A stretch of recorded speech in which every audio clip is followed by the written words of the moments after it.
Atas nama Bapa dan Putra dan Roh Kudus, amin. Shalom Aleichem bersama Mesia.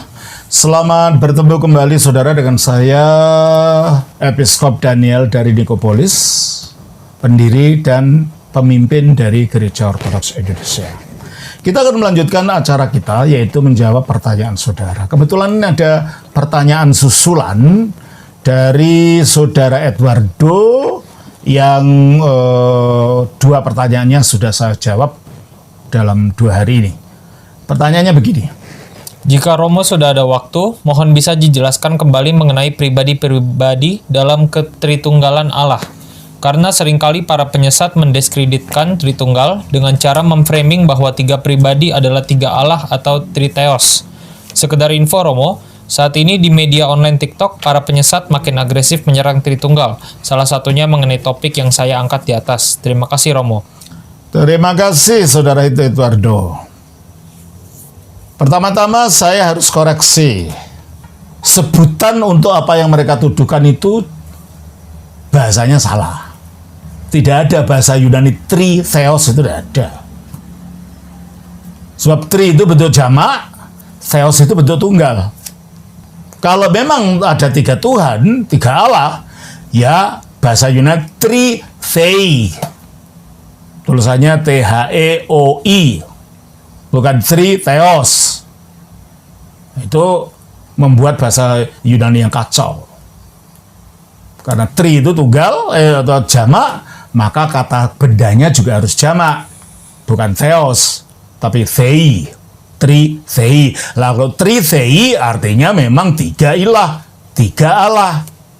Nah kalau triteos tidak ada artinya, ya. Jadi dalam beristilah saja sudah salah, lalu mengkritik makna dari teologinya, ya morat-marit lah. Nah, mari saya jelaskan. Kata yang diterjemahkan pribadi dalam bahasa Indonesia, itu sering dimengerti bahwa itu 3 perorangan. Nah, kalau artinya 3 perorangan, 3 individu, ya memang ada 3 Tuhan, 3 Allah. Tapi di dalam bahasa Yunani, kata yang akhirnya diterjemahkan ke dalam bahasa Yunani, bahasa Indonesia sebagai pribadi itu adalah hipostasis.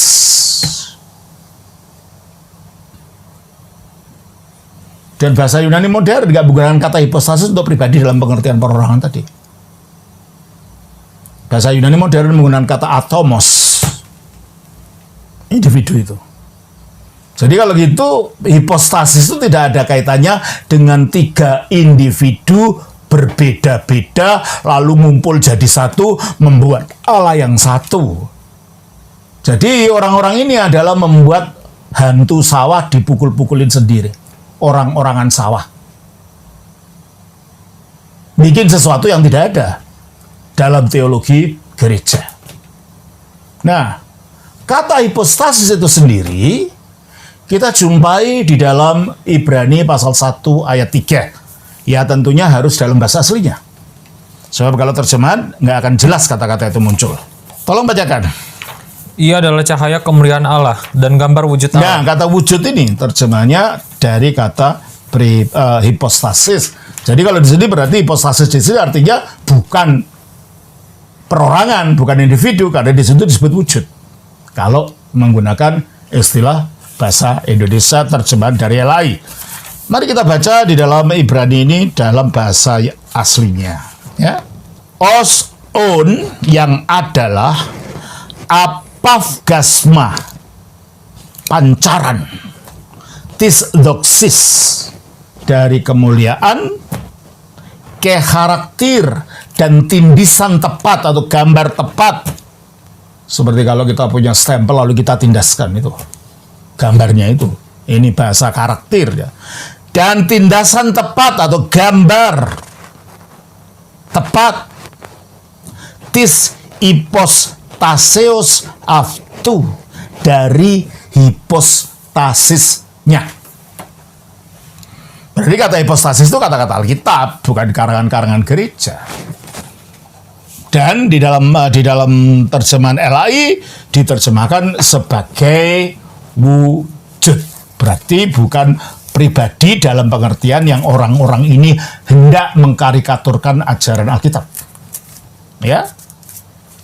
Nah, kalau Kristus yang adalah pancaran kemuliaan Allah, ya berarti keluarnya dari Allah. Karena dia adalah yang menyatakan Allah sebagai sabdanya Allah. Dan dia adalah gambar tepat dari hipostasisnya Bapa. Berarti dia juga adalah satu hipostasis. Jadi dalam Allah ini, Allah itu sendiri suatu hipostasis. Dan firman-Nya juga sebagai gambar tepat dari dirinya juga hipostasis.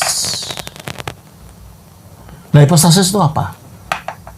Hipostasis itu sesuatu yang menggarisbawahi realita konkret. Jadi hipostasis itu artinya realita konkret. Kalau kata-kata saudara dan kata-kata saya tidak ada hipostasisnya, sebab itu hanya suara sudah keluar hilang ke udara. Tidak ada realita konkretnya. Sementara firman-Nya Allah itu punya realita konkret. Roh-Nya Allah juga punya realita konkret. Itulah sebabnya firman-Nya Allah ini bisa dikasih oleh Bapa sebelum dunia dijadikan. Coba kita baca di dalam Yohanes pasal 17 ayat 24. Ya Bapa, aku mau supaya dimanapun aku berada, mereka juga berada bersama-sama dengan aku, mereka yang telah Engkau berikan kepadaku, agar mereka memandang kemuliaanku yang telah Engkau berikan kepadaku, sebab Engkau telah mengasihi aku sebelum dunia dijadikan. Tidak mungkin sesuatu yang tidak ada konkretnya bisa dikasih ini. Berarti sebelum dunia dijadikan, Bapa mengasihi firman-Nya ini, dan hubungan kasih itu selalu hubungan timbal balik. Saya tidak bisa mengasihi sesuatu yang tidak ada realita konkretnya, tidak bisa. Nah, Allah mengasihi firman-Nya, dan karena firman ini bisa dikasihi, maka firman itu mempunyai realita konkret, mempunyai hipostasis. Nah, sebaliknya untuk membuktikan bahwa firman ini juga memiliki realita konkret, firman juga mengatakan di dalam Yohanes 14 ayat 31. Tetapi supaya dunia tahu bahwa aku mengasihi Bapa. Nah, berarti hubungan Allah dan firman-Nya, Bapa dan Putra, itu hubungan cinta kasih timbal balik. Cinta kasih selalu berjalan dua arah dengan dua poin, subjek dan objek. Subjeknya adalah Sang Bapa, objeknya adalah firman yang dikasihinya. Nah, ini jadi jangan dipikirkan bahwa hipostasis itu seperti orang, itu tidak. Allah itu roh kok, apalagi firman-Nya juga berwujud roh. Tidak ada berwujud sesuatu yang seperti wujud kayak orang gitu. Nah, kalau memang ada wujud seperti ini, ya memang ada dua ilah. Itu satu. Menunjukkan, dan kita lihat bahwa firman ini dikatakan di dalam Yohanes 8 ayat yang ke-42. Kata Yesus kepada mereka, "Jikalau Allah adalah Bapamu, kamu akan mengasihi aku, sebab aku keluar dan datang dari Allah." Nah, kalau firman ini keluar dari Allah, berarti tadinya di mana? Di dalamnya Allah. Jadi tidak terpisah. Kalau terpisah baru itu dua. Karena ini ada satu di dalam Allah. Makanya dia mengatakan aku dan Bapa itu satu. Bukan aku dan Bapa sama saja. Bukan itu artinya. Yohanes 10 ayat 40 ayat 30. Aku dan Bapa adalah satu. Aku dan Bapa adalah satu. Nah, kita harus kembali, jangan hanya berhenti pada terjemahan. Kembali kepada bahasa asli Yunaninya. Ego ke opatir. Jadi ego, yaitu sang putra ini, ke, dan opatir sang Bapa. Berarti mereka berdua berbeda. Ego ke opatir. N atau head. Di dalam bahasa Yunani, kata benda termasuk angka itu mempunyai jenis kelamin. Ada kelamin jantan. Jadi angka 1 kalau kelaminnya jantan bunyinya eis atau heis. Kata 1 kalau kelaminnya betina bunyinya mia. Dan kata 1 kalau kelaminnya netral bunyinya hen. Contohnya, pintu itu secara realita benda itu tidak punya kelamin. Betul? Mari kita lihat di dalam Yohanes pasal yang ke-10. Ayat 7. Maka kata Yesus sekali lagi, aku berkata kepadamu, sesungguhnya akulah pintu ke domba-domba itu. Ipen unpalin o Yesus. Maka berkatalah lagi Yesus. Amin, amin, lego imin. Amin, amin atau sesungguh-sungguhnya. Lego aku berkata imin. Oti bahwa ego emi aku ini, aku adalah i sira. Sira itu pintu dan i ini menunjukkan kata benda perempuan. Emangnya kalau secara fakta pintu punya jenis kelamin? Enggak kan? Tapi di dalam tata bahasa untuk sira, untuk pintu itu jenis kelaminnya adalah jenis kelamin betina, i. Nah, logos itu jenis kelaminnya jenis kelamin jantan, ho. Jadi kalau jenis kelamin betina itu he atau i, kalau jenis kelamin jantan ho. Makanya enarchi in ho, logos. Ini jenis kelamin jantan. Nah, di dalam Yohanes 10 ayat yang ke-30 itu, kata yang diterjemahkan sebagai satu, itu adalah kata en atau hen. Bukan is, bukan he, tapi hen. Kalau Yesus memaksudkan, aku dan Bapa adalah satu dalam arti aku ya Bapa itu. Maka jenis kata ke angka satu itu bukan hen, karena itu netral, tidak punya jenis. Padahal Bapa itu, menurut tata bahasa jenis kelaminnya apa? Oh, patir. Nah, kalau Yesus artinya Bapa, berarti jenis kelaminnya harus mengungkati ho patir ini, maka bukan en, tapi his. Nah, kalau ego keopatir, his, dan katanya bukan esmen, adalah, sebab esmen itu kalau bahasa Inggrisnya we are, kami adalah. Nah, kalau Bapa dan Yesus itu sama saja, ya tidak ada dua, tidak ada we, ya I. Maka kata bahasa Yunaninya adalah eimi, aku dan Bapa adalah. Seharusnya emi, tapi tidak cocok dengan kata dan ini, karena dan itu selalu menunjukkan dua. Jadi seandainya ego ke patir, his emi, itu bahasa Yunani yang morat marit. Jadi bahasa Yunani yang benar terjemahnya aku dan Bapa, hen. Berarti kesatuan dalam sesuatu yang netral, yang bukan hipostasis. Jadi hipostasisnya Bapa dan Putra itu beda. Tapi ada yang menyatukan, apa itu? Itulah keilahiannya. Itulah hakikat keilahiannya, bukan hipostasisnya. Dengan demikian Bapa ya Bapa, Firman ya Firman, tetapi mereka satu dalam hakikat ilahinya, sebab dikatakan di situ kata adalah itu adalah kami adalah, we are, yang dalam bahasa Yunani adalah esmen. Dan kita lihat dalam ayat 33. Jawab orang-orang Yahudi itu, bukan karena suatu pekerjaan baik maka kami mau melempari engkau, melainkan karena engkau menghujat Allah, dan karena engkau, sekalipun hanya seorang manusia saja, menyamakan dirimu dengan Allah. Menyamakan diri dengan Allah, menyamakan diri dengan keilahiannya, satu dalam keilahiannya pada waktu dia mengatakan en tadi. Jadi Yesus tidak pernah mengatakan aku dan Bapa sama saja. Aku dan Bapa adalah satu dalam keilahiannya. Jadi istilah hipostasis itu istilahnya Alkitab, bukan karangan gereja, yang artinya realita konkret. Jadi Bapa itu sebagai Allah yang wujud, yang ada, dia punya realita konkret. Firman-Nya juga yang ada di dalamnya, jadi tidak ada dua Allah. Karena firman itu ada di dalam Allah. Karena tadi dia mengatakan, aku keluar dari Bapa. Dan di dalam Yohanes 1 ayat 1, kita baca. Pada mulanya adalah firman. Firman itu bersama-sama dengan Allah. Bersama di mananya? Kalau bersama kan bukan satu orang. Oh, saya mau pergi bersama dengan diri saya, kan enggak. Firman itu bersama dengan Allah.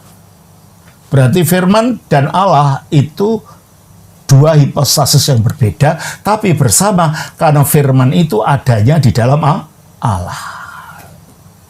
Jadi karena firman ada dalam Allah, ya tidak ada dua Allah, maka tidak ada diotheos. Apalagi bahasa itu salah. Nah, Roh Kudus juga gitu. Roh Kudus itu rohnya Allah yang menghadirkan firman. Maka Roh Kudus itu harus punya realita konkret juga. Coba kita baca di dalam 1 Korintus 12 ayat 3. Karena itu aku mau meyakinkan kamu bahwa tidak ada seorang pun yang berkata-kata oleh Roh Allah dapat berkata, terkutuklah Yesus. Dan tidak ada seorang pun yang dapat mengaku Yesus adalah Tuhan selain oleh Roh Kudus. Jadi Yesus dihadirkan sebagai Tuhan pada manusia hanya oleh Roh Kudus. Berarti Roh Kudus itu yang menghadirkan firman ini dalam keilahiannya. Padahal firman ini hipostasis. Hanya hipostasis yang dapat menghadirkan hipostasis. Di mana Roh Kudus hadir, di situ firman Allah hadir, di situ Putra Allah ini hadir. Kita baca dalam Efesus pasal 3 ayat 16-17. Aku berdoa supaya Ia menurut kekayaan kemuliaannya menguatkan dan meneguhkan kamu oleh rohnya di dalam batinmu. Nah, dari rohnya di mana? Di dalam batin manusia, terus? Sehingga oleh imanmu Kristus diam di dalam hati. Nah, ternyata dengan rohnya hadir di dalam batinmu, yang hadir dalam hati atau batinmu siapa? Kristus. Berarti kalau gitu rohnya Allah itu menghadirkan Kristus. Kalau Kristus hipostasis, roh yang menghadirkan juga harus hipostasis. Tapi bukan hipostasis yang terpisah di luar diri Allah, tidak. Sebagaimana firman Allah itu dikatakan tadi, aku keluar dari Bapa, menurut Yohanes 8:42, berarti dia ada di dalam Bapa. Dan di dalam Yohanes 1 ayat 1 dikatakan firman itu bersama-sama dengan Allah, artinya di dalam Allah. Sehingga dengan demikian tidak ada dua Allah. Demikian pula rohnya Allah ini dikatakan di dalam Yohanes 15 ayat 26. Jikalau penghibur yang akan kuutus dari Bapa datang, yaitu roh kebenaran yang keluar dari Bapa. Nah, kalau roh kebenaran keluar dari Bapa, berarti asalnya di mana? Di dalam Bapa. Sama seperti firman asalnya juga di dalam Bapa dan satu di dalam Bapa. Nah, kalau Roh Kudus atau roh kebenaran itu keluar dari Bapa, berarti asalnya di mana? Ya di dalam Bapa. 1 Korintus 2 ayat 11. Siapa gerangan di antara manusia yang tahu apa yang terdapat di dalam diri manusia selain roh manusia sendiri yang ada di dalam dia? Nah, rohnya manusia ada dalam manusia. Ini ada manusia namanya Daniel. Daniel punya roh. Rohnya Daniel ada di dalam Daniel. Apa dengan demikian ada dua Daniel?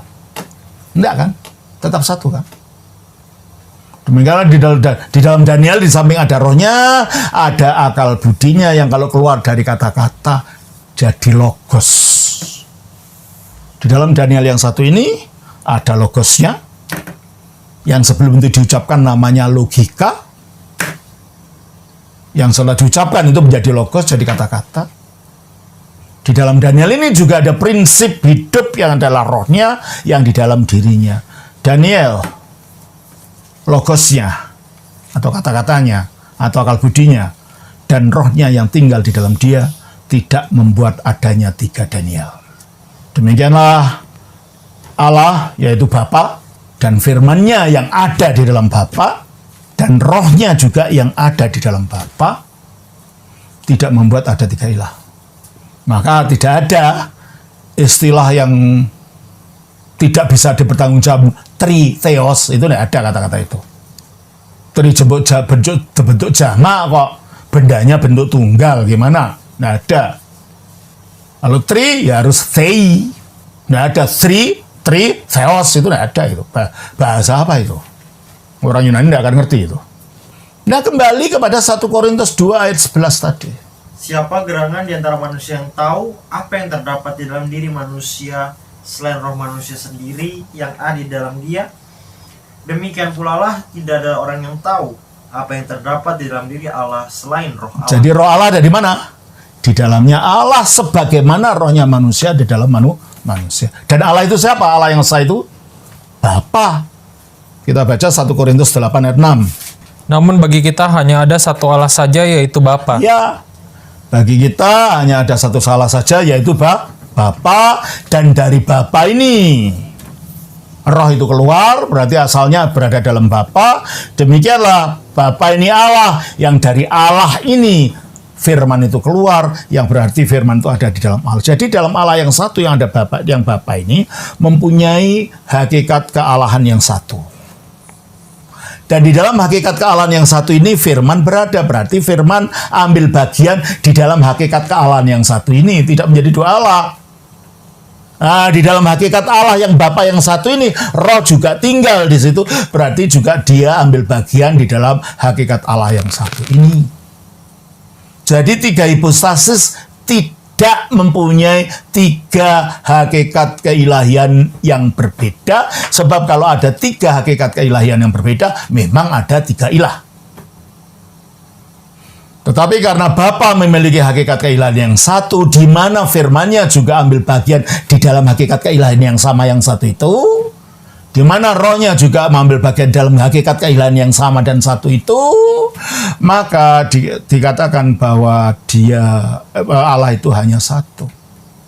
Firman disebut Allah bukan karena dia Bapa. Firman disebut Allah karena dia tinggal bersama-sama Bapa, ambil bagian dalam kodratnya Bapa. Roh disebut Allah bukan karena dia itu terpisah dari firman-Nya Allah dan dari Allah membentuk entitas tersendiri. Tidak, dia disebut Allah karena dia tinggalnya di dalam diri Bapa yang satu, ambil bagian dalam kodrat keilahian yang satu tadi. Jadi Allah itu satu karena Bapa itu satu, yang di dalamnya roh dan firman itu tinggal. Allah itu satu karena roh dan firman itu mengambil dalam hakikat Allah yang satu yang ada di dalam Allah itu. Kita baca di dalam 1 Yohanes 3 ayat 24. Barang siapa menuruti segala perintahnya, ia diam di dalam Allah dan Allah di dalam dia. Dan demikianlah kita ketahui bahwa Allah ada di dalam kita, yaitu roh yang telah ia karuniakan pada kita. Allah ada di dalam kita, yaitu roh yang telah dikaruniakan kepada kita. Jadi Allah itu, roh itu Allah. Sebagaimana firman itu adalah Allah, bukan berarti ada 3 Allah. Tidak ada tritheos, itu istilah teologi dari mana, karang-karangan sendiri aja. Malulah kalau nggak tahu berteologi, jangan berteologi lah. Kembali kepada ajaran yang diajarkan para rasul yang tetap dipelihara oleh gereja. Jangan ngarang-ngarang. Jadi firman disebut Allah karena dia tinggalnya bersama-sama dalam Allah, yang dengan dia mengambil bagian dalam kodrat Allah yang satu itu. Roh juga tinggal dalam Allah dan ambil dalam kodrat Allah yang satu itu, maka dia disebut Allah. Jadi mereka disebut Allah bukan karena mereka merupakan Allah terpisah-pisah, Allah yang independen menjadi 3 ilah, tidak. Jadi Allah itu satu karena Bapa itu satu. Allah itu satu karena firman dan roh itu tinggal dalam hakikat Bapa yang satu itu. Allah itu satu karena hakikat ilahinya adalah satu. Yang selanjutnya yang perlu dimengerti adalah istilah perihoresis. Perihoresis itu saling mendiami, saling bersemayam. Coba kita baca di dalam Yohanes pasal yang ke-14. Ayatnya yang ke-10. Tidak percayakah engkau bahwa aku di dalam Bapa dan Bapa di dalam aku? Tentunya dia ngomong ini sebagai manusia, dan yang dia di dalam Bapa itu bukan wujud manusianya. Yang di dalam Bapa adalah keberadaan firman yang akhirnya menjadi daging ini. Jadi bukan dagingnya itu yang ada di Bapa. Tidak. Keadaan gaibnya sebagai firman itu ada dalam Bapa. Dan Bapa ada di dalam firman, karena apapun yang ada dalam Bapa itu dinyatakannya melalui firman ini. Seperti saya nih.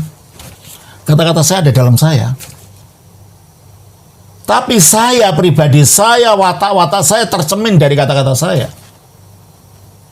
Apakah saya sombong, apakah saya rendah hati, apakah saya itu menyenangkan atau saya membosankan, apakah saya itu tinggi, apakah saya ini pandai atau saya bodoh, semuanya tercermin dari apa yang saudara dengar ini. Berarti saya ada dalam kata-kata saya ada di dalam saya. Demikianlah Allah ada, firman ada dalam Allah, Allah ada dalam firman. Ini namanya perichoresis.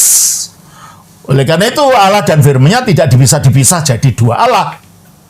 Karena satu saling mendampingi yang lain. Nah, kalau Allah itu diam dalam firman, firman diam dalam Allah. Demikianlah Allah itu roh itu diam dalam Allah, Bapa juga diam dalam roh. Mengapa firman roh diam dalam Bapa? Karena roh Allah itu ada di dalam Allah. Dan Allah mencurahkan kasih-Nya, mencurahkan keberadaan dirinya yang hakiki sebagai kasih, itu melalui roh ini. Kita baca di dalam Roma 5 ayat 5. Dan pengharapan tidak mengecewakan, karena kasih Allah telah dicurahkan di dalam hati kita oleh Roh Kudus. Ya. Jadi fungsinya Roh Kudus apa di sini? Mencurahkan kasih Allah. Roh Kudus tadinya di mana? Di dalam Allah. Maka melalui Roh Kudus yang dari dalamnya ini, Allah mencurahkan hakikat dirinya sepenuh-penuhnya melalui Roh Kudus. Kepada siapa? Kepada manusia setelah ada manusia. Padahal Roh Kudus itu kekal. Kita baca dalam Ibrani pasal 9 ayat 14. Betapa lebihnya darah Kristus yang oleh roh yang kekal. Nah, kalau roh itu kekal sebab dia itu Allah, sifatnya kekal enggak? Fungsinya kekal nggak? Padahal fungsinya apa tadi? Mencurahkan kasih Allah. Berarti kalau gitu, sejak kekal fungsinya Roh Kudus memang mencurahkan kasih Allah. Setelah ada manusia, kasih itu dicurahkan Roh Kudus kepada manusia. Sebelum ada manusia, kasih itu dicurahkan Roh Kudus kepada siapa? Kepada yang sejak kekal dikasih oleh Allah itu. Siapa itu? Firman-Nya. Jadi kalau gitu, Roh Kudus itu diam di dalam Allah, Allah juga diam dalam Roh Kudus, karena melaluinya dirinya dicurahkan pada firman. Jelas? Bapa di dalam Putra, Putra di dalam Bapa, Bapa di dalam Roh Kudus, Roh Kudus di dalam Bapa. Nah sekarang, Putra di dalam Roh Kudus. Karena apa? Karena yang telah kita baca tadi. Tak seorang pun yang dapat mengatakan Yesus Tuhan kecuali Roh Kudus. Jadi Yesus sebagai Tuhan itu dinyatakannya di dalam Roh Kudus. Dari Kristus ada di dalam Roh Kudus. Roh Kudus juga ada di dalam Kristus, karena Kristuslah yang akhirnya mencurahkan Roh Kudus kepada kita. Kita baca di dalam Kisah Rasul pasal 2 ayat 32-33. Yesus inilah yang dibangkitkan Allah, dan tentang hal itu kami semua adalah saksi. Dan sesudah ia ditinggikan oleh tangan kanan Allah dan menerima Roh Kudus yang dijanjikan itu. Jadi menerima Roh Kudus, berarti Roh Kudus menerimanya dari siapa? Dari Allah, dari Bapa. Berarti Roh Kudus keluar dari siapa? Dari Bapa. Lalu diberikan kepada Kristus yang telah dimuliakan itu, terus? Maka dicurahkannya. Itulah sebabnya mengapa Roh Kudus itu disebut Roh Bapa. Kita baca di dalam Matius 10 ayat 20 coba. Karena bukan kamu yang berkata-kata, melainkan roh Bapamu. Roh Bapamu. Mengapa Roh Kudus disebut Roh Bapamu? Karena dia keluarnya dari Bapa. Jelas? Mengapa Roh Kudus disebut Roh Allah? Karena tinggalnya di dalam Allah. Jelas? Mengapa Roh Kudus disebut Roh Anak Allah? Karena diturunkannya kepada kita melalui anak Allah. Kita baca Galatia pasal 4 ayat 6. Dan karena kamu adalah anak, maka Allah telah menyuruh roh anaknya. Roh anaknya. Mengapa? Karena dicurahkannya kepada kita Roh Kudus yang sejak kekal hanya keluar dari Bapa itu, akhirnya datangnya kepada kita, dicurahkannya melalui anak tadi setelah anak itu dimuliakan. Ya. Mengapa dia disebut Roh Kristus? Ya karena itu Kristus. Dan datangnya kepada kita adalah melalui Kristus. Coba kita baca Roma pasal yang ke-8 ayat 11. Mulai ayat yang ke-9. Tetapi kamu tidak hidup dalam daging, melainkan dalam roh. Jika memang roh Allah diam di dalam Nah, kamu. di sini disebut roh Allah. Kenapa disebut roh Allah? Karena dia keluarnya dan tinggalnya dalam Allah. Terus? Tetapi jika orang tidak memiliki roh Kristus, Nah, ternyata roh Allah ini juga roh Kristus. Mengapa disebut roh Kristus? Karena dicurahkannya kepada kita melalui Kristus. Jelas ya?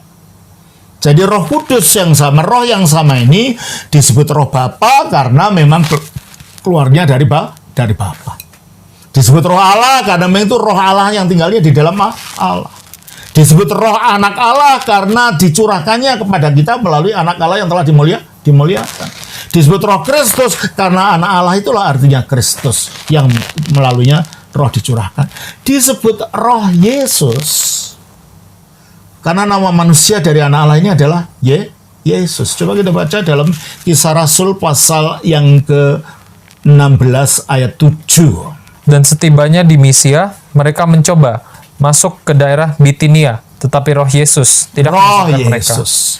Tapi di atasnya disebut apa? Mereka melintasi tanah Frigia dan tanah Galatia karena Roh Kudus. Nah, di atasnya Roh Kudus. Jadi pada dirinya sendiri, rohnya Allah ini disebut Roh Kudus karena dialah yang menguduskan segala sesuatu. Atau disebut roh gitu aja. Tapi dalam hubungannya dengan Allah yang di dalamnya dia tinggal, dia disebut roh Allah. Sebagai yang keluar dari Allah yang disebut Bapa, maka dia disebut roh Bapa. Sebagai yang dicurahkan kepada kita melalui Kristus, maka disebut roh Kristus. Atau roh anak Allah, karena Kristus itu bergelar anak Allah. Atau roh Yesus, karena nama manusianya Kristus ini adalah Yesus. Jelas? Jadi ini bukan roh yang bermacam-macam, hanya satu roh. Coba kita baca dalam 1 Korintus 12. Ayat 4. Ada rupa-rupa karunia tetapi satu roh. Berapa roh? Nggak banyak. Memang dalam kitab Wahyu ada dikatakan 7 roh, tetapi itu menunjukkan tujuan karunia moral 7 buah yang diberikan Roh Kudus. Bukan rohnya itu ada 7. Rohnya satu. Terus kan? Ayat 11. Tetapi semuanya ini dikerjakan oleh roh yang satu dan yang sama. Nah, itu semuanya dikerjakan oleh roh yang satu dan yang sama. Rohnya Allah satu sebab Allah itu satu dan roh itu tinggalnya dalam Allah. Dan dia konkret. Makanya dia bisa berbicara roh ini. Kisah Rasul pasal 13 ayat 2. Pada suatu hari ketika mereka beribadah kepada Tuhan dan berpuasa, berkatalah Roh Kudus. Berkatalah Roh Kudus. Kalau dia nggak konkret bisa bicara nggak? Ya kan? Nah, kita baca lagi tadi di dalam Kisah Rasul pasal 16 ayat 6 dan 7 tadi. Mereka melintasi tanah Frigia dan tanah Galatia karena Roh Kudus mencegah mereka. Ya, terus? Untuk memberitakan Injil di Asia. Terus? Dan setibanya di Misia, mereka mencoba masuk ke daerah Bitinia, tetapi Roh Yesus tidak mengizinkan mereka. Oke. Melarang, tidak mengizinkan tindakan dari realita konkret.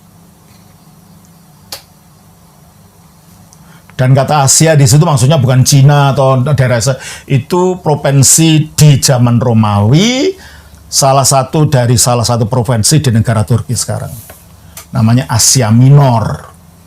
Jadi ada satu polemik Islam mengatakan Yesus Roh Kudus melarang Paulus mengabarkan Injil ke Asia. Maksudnya Asia ini belum ada Asia ini di zaman itu.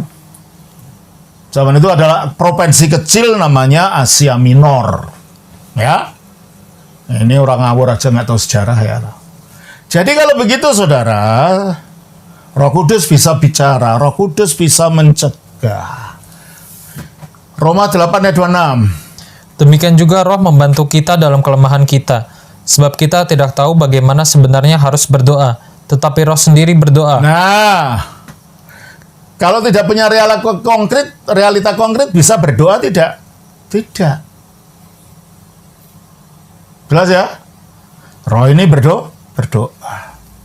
1 Korintus 2 ayat 10. Karena kepada kita Allah telah menyatakannya oleh roh, sebab roh menyelidiki segala sesuatu. Nah, yang tidak punya realita konkret bisa menyelidiki? Enggak. Efesus pasal 4 ayat 30.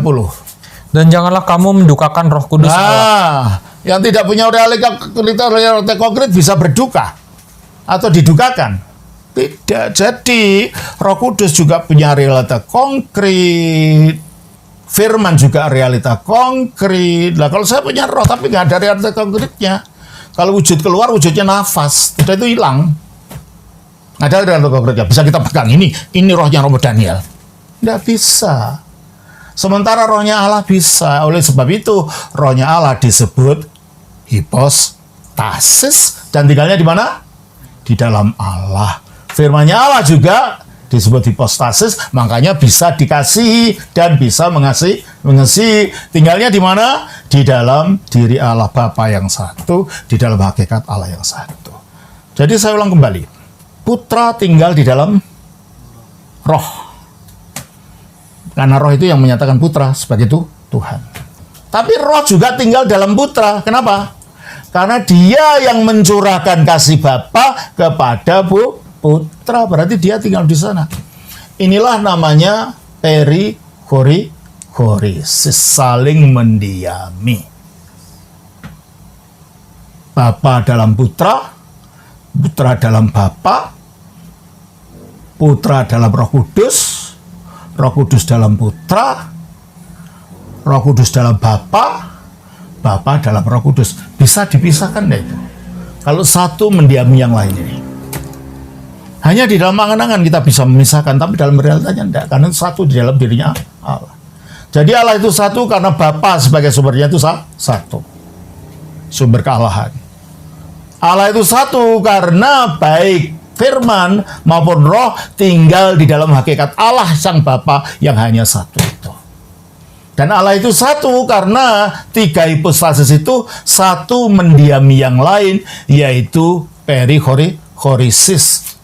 Jadi bukan tiga entitas yang terpisah-pisah berbeda-beda. Kalau terpisah-pisah berbeda-beda tidak sama hakikatnya, ya memang tiga Allah. Tapi Alkitab tidak mengajarkan begitu, ajaran gereja juga tidak begitu. Nah, karena tiga-tiganya Bapa sebagai sumber keilahian, sumber dari rohnya dan firmannya, firman tinggal dalam hakikat yang sama, Roh Kudus tinggal di dalam hakikat ilahi yang satu ini. Kalau begitu ada berapa kasih? Ada berapa kasih Allah? Ya satu yang sumbernya dari Bapa, dicurahkan oleh Roh Kudus, tinggal di dalam firman, dan firman itu mengembalikan kasih yang sama itu. Jadi di dalam Allah yang memiliki roh dan firman ini, kasih Allah itu tinggal dalam Bapa, melalui rohnya, dicurahkan pada putra, dan sebaliknya. Jadi dalam diri Allah itu tidak ada tiga kasih yang berbeda. Kasih yang sama, diam dalam Allah, diam dalam firman-Nya, dan dalam rohnya. Demikian juga dengan sifat-sifat Allah yang lain. Apa yang dimiliki oleh Bapa, kuasanya, kasihnya, kemuliaannya, dan semuanya itu juga dimiliki oleh putra. Yohanes 17 ayat 10. Dan segala milikku adalah milikmu. Iya tuh. Yang milikku bukan hanya sekedar milik manusia saja, dalam arti murid-muridnya. Tapi apapun yang dimiliki Yesus adalah miliknya Allah terus. Dan milikmu adalah milikku. Yang dimiliki Bapa apa? Ya kasih, ya kuasa, ya kemuliaan. Semuanya itu miliknya Kristus. Juga berarti sifat-sifat Allah yang satu itu ada di dalam Bapa dan juga ada dalam Putra. Jadi tidak ada dua kemuliaan atau tiga kemuliaan. Yohanes 16 ayat 12. Masih banyak hal yang harus kukatakan kepadamu, tetapi sekarang kamu belum dapat menanggungnya. Terus? Tetapi apabila Ia datang, yaitu Roh kebenaran, Ia akan memimpin kamu ke dalam seluruh kebenaran. Terus? Sebab Ia tidak akan berkata-kata dari dirinya sendiri. Terus? Tetapi segala sesuatu yang didengarnya, itulah yang akan dikatakannya, dan ia akan memberitakan kepadamu hal-hal yang akan datang. Terus? Ia akan memuliakan aku, sebab ia akan memberitakan kepadamu apa yang diterimanya daripada aku. Terus? Segala sesuatu yang Bapa punya adalah aku. Nah, jadi apa yang Bapa punya, itulah yang Kristus punya, itulah yang dikaruniakan oleh kepada Roh Kudus. Jadi Roh Kudus memiliki semuanya dari Kristus, Kristus memiliki semuanya dari Bapa. Apa yang miliknya Bapa itu miliknya Kristus, dan itu juga miliknya Roh Kudus. Jadi di dalam Tritunggal itu tidak ada 3 kekuasaan yang berbeda, tidak ada 3 kemuliaan yang berbeda, tidak ada 3 keagungan yang berbeda, tidak ada 3 kerajaan yang berbeda, karena baik firman maupun roh tinggal di dalam Bapa yang satu ini, memiliki hakikat yang satu, dan memiliki segala sesuatu yang satu dimiliki oleh yang lain. Dengan demikian, di dalam diri Allah ini hanya ada satu kehendak. Tidak ada kehendak yang berbeda-beda, membuktikan mereka bukan 3 entitas yang berbeda, bukan 3 ilah. Kita baca di dalam Yohanes pasal 5 ayatnya 19. Maka Yesus menjawab mereka dan katanya, Aku berkata kepadamu, sesungguhnya anak tidak dapat mengerjakan sesuatu dari dirinya sendiri. Jikalau tidak, ia melihat Bapa mengerjakannya. Anak tidak mengerjakan apa-apa dalam dirinya sendiri, bukan dalam pengertian dia hanya sekedar makhluk, bukan. Itu tafsiran Islam. Anak sebagai firman tidak dapat melakukan sesuatu kalau tidak dikehendaki oleh yang punya firman. Contohnya saya punya kata-kata. Kalau saya tidak menghendaki kata-kata saya itu keluar, muncul mengatakan ini, bisa kata-kata itu muncul keluar? Saya tutup, tidak mau ngomong. Tidak akan kata-kata itu meloncat dari pipi saya keluar gitu. Tidak akan kata-kata itu meloncat dari hidung saya keluar sendiri. Firman tidak dapat melakukan apa-apa tanpa dikehendaki oleh Bapa. Kata-kata saya tidak dapat mengatakan apa-apa kalau saya tidak kehendaki. Karena memang firman diutus bukan untuk mengikuti kehendaknya sendiri sebagai manusia, tapi kehendak Dia yang mengutusnya, sebab kehendaknya firman dan kehendaknya Bapa adalah satu. Coba kita baca dalam Yohanes pasal 6 ayat 38. Sebab aku telah turun dari surga bukan untuk melakukan kehendakku, tetapi untuk melakukan kehendak Dia yang telah mengutus aku. Berarti ada berapa kehendak kalau gitu? Satu yang dilakukan oleh firman, tapi itu kehendaknya Bapa.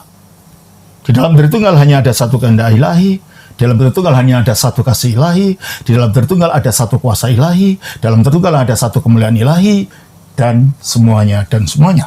Pasal 5 ayat 30. Aku tidak dapat berbuat apa-apa dari diriku sendiri. Kenapa? Teruskan. Aku menghakimi sesuai dengan apa yang aku dengar. Terus? Dan penghakimanku adil, sebab aku tidak menuruti kehendakku sendiri. Itu. Dia tidak melakukan apa-apa karena aku tidak menuruti kehendakku sendiri. Berarti dalam Tritunggal hanya satu kehendak ilahi yang dimiliki oleh Bapa, dilaksanakan Putra, dan diberi kuasa oleh Roh Kudus. Nah, kalau sumbernya satu, hakikatnya satu mendiami yang lain, mempunyai kehendak satu, mempunyai kuasa satu, mempunyai kasih yang satu, ada berapa Allah ini kalau gitu? Ya satu.